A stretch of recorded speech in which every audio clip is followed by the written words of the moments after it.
Tudo, tudo eles querem.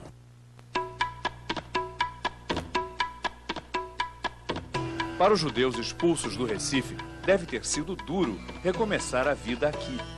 Perderam tudo o que possuíam. Não tinham nem como pagar pela viagem ao capitão do navio francês. Por isso, alguns homens do grupo foram presos. O governador holandês de Nova Amsterdã, Peter Stuyvesant, queria expulsá-los.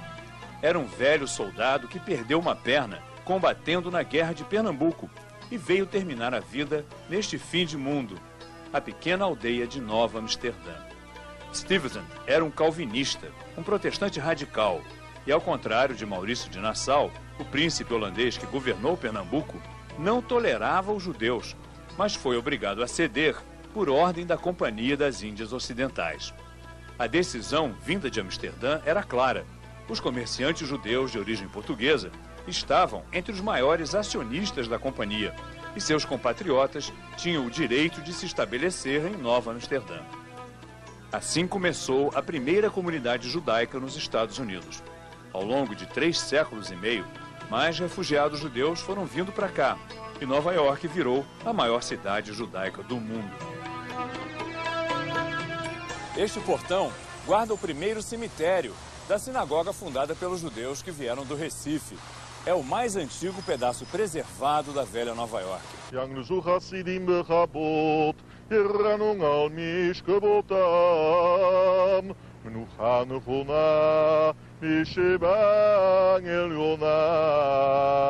E os nomes, nas lajes quase dissolvidas pelo tempo, revelam a origem dessa gente.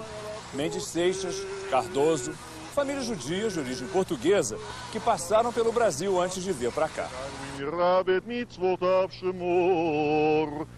O prédio atual da congregação de origem portuguesa é um templo decorado por Louis Tiffany, um dos artistas americanos mais refinados da Belle Époque, famoso pelos vitrais e pelas joias.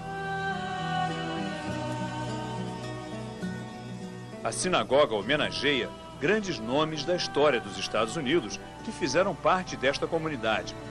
O rabino Gershon Mendes Seixas era amigo de George Washington e está entre os heróis da independência dos Estados Unidos.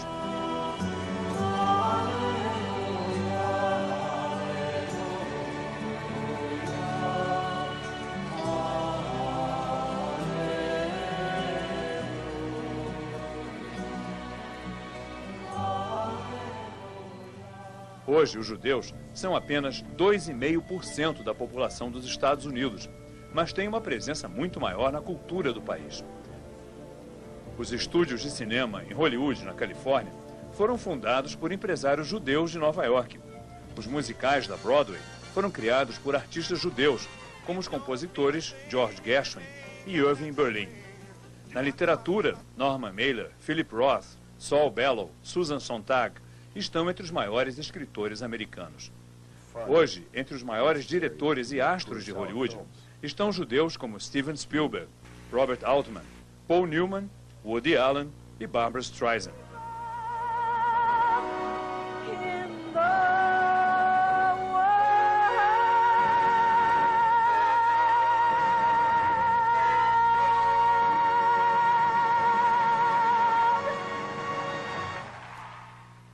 Três séculos e meio depois da chegada a Nova York dos primeiros judeus que vieram do Recife, pode-se dizer sem erro que a comunidade judaica está na raiz do chamado sonho americano.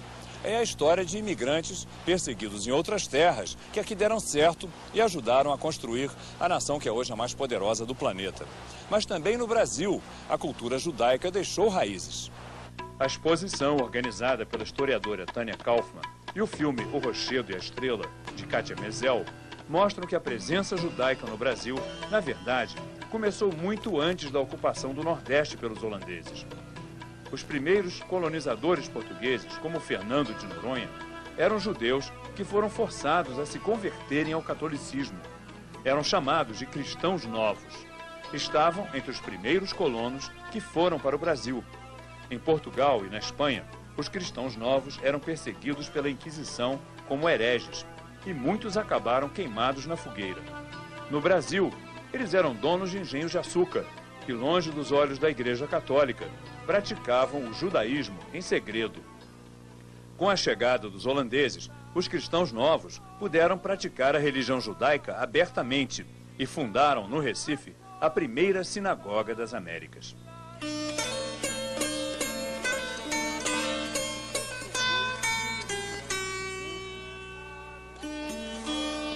Chegaram até mandar buscar um rabino para vir a ser o primeiro rabino em terra da América, que foi Isaac Aboab da Fonseca. O rabino Isaac Aboab era considerado um sábio em Amsterdã. Ele havia unificado as 3 sinagogas existentes e desempenhava com rigor a liderança espiritual. Veio para o Recife para reconduzir os cristãos novos aos caminhos do judaísmo e assegurar o perfeito cumprimento das leis de Moisés, o que fez energicamente, mesmo nas ocasiões mais difíceis, até o fim do período holandês. Não interessavam os judeus absolutamente que os portugueses voltassem a dominar. Porque eles sabiam que era, como a gente diz em Pernambuco, caixão e vela preta. Eles sabiam que eles voltando, portugueses voltando, era a Inquisição que voltava, como realmente foi o caso. Ou seja, e quem não quis sair de jeito nenhum,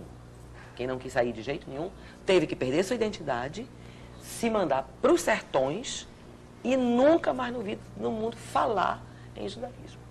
Os judeus de origem portuguesa e espanhola são conhecidos como sefaraditas, porque vem de sefarad, a palavra em hebraico para a Península Ibérica. Eles falavam ladino, um dialeto que mistura português e espanhol arcaicos a palavras em hebraico.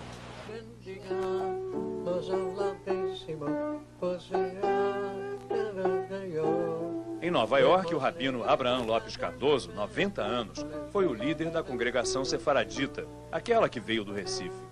Agora aposentado, ele se dedica a publicar antigas canções em ladino. Bendita sea la casa esta, el hogar de su presencia, donde guardamos su fiesta con alegría y permanencia.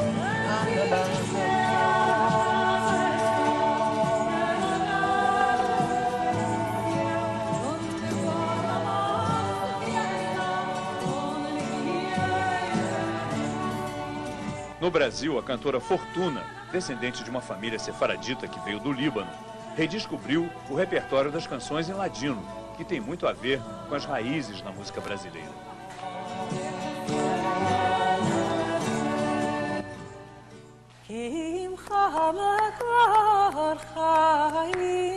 Esses ritmos, foi interessante porque eu comecei a ver os ritmos sefarditas e falei, meu Deus, isso é brasileiro, isso é lá de Recife, isso é do norte, isso... Que é isso, gente? Que coisa mais brasileira. Ou seja, como o sefardita contribui para a cultura do Brasil. O quanto a música brasileira está impregnada da música modal, que é a música típica dos judeus do Oriente. Você vai no Nordeste, tudo que você ouve de baião te lembra muito a música judaica dos sefarditas. Como que é?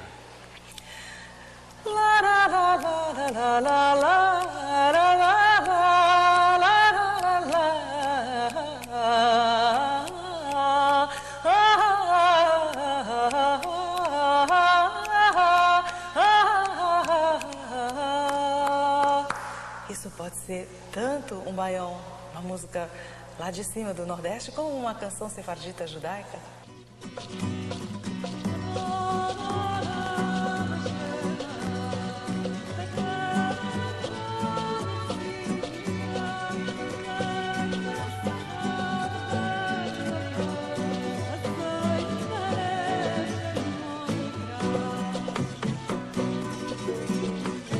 A cultura judaica é um legado de toda a humanidade. Afinal, os judeus nos deram a Bíblia.